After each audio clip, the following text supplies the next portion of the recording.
Magandang hapon po. Inaayos na ang mga ruta patungo sa Burol sa Barangay San Pedro Cotod sa San Fernando, Pampanga, kung saan ginagawa ang pagpapapako sa krus tuwing Biyernes Santo. May flash report si Dano Tingkungko. Dano?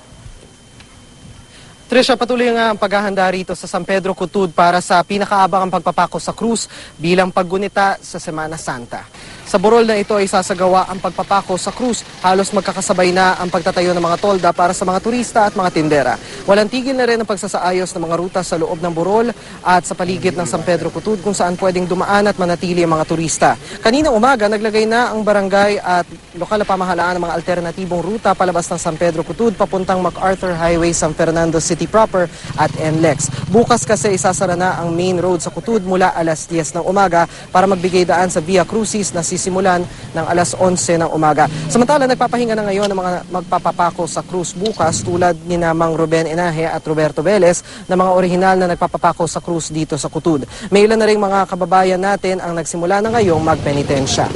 Tresha, sa ngayon ay wala pa rin tigil ang ginagawang pag-construct dito ng mga tents, mga improvised na mga structures para sa mga magtitinda bukas, maging sa mga installations na rin para sa media, pati na rin sa mga bisita at mga opisyal na lokal na pamahalaan. Samantala, paalala ng lokal na pamahalaan at mga opisyal ng barangay sa mga nais magtungo rito na agahan ng pagpunta para iwas sa abala. Huwag din kalimutang magbaon ng tubig lalo't mainit sa lugar na pagpapakuan ng krus.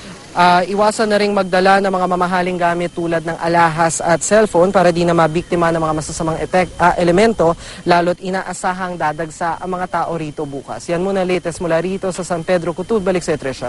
Maraming salamat, Dano Tingkungko.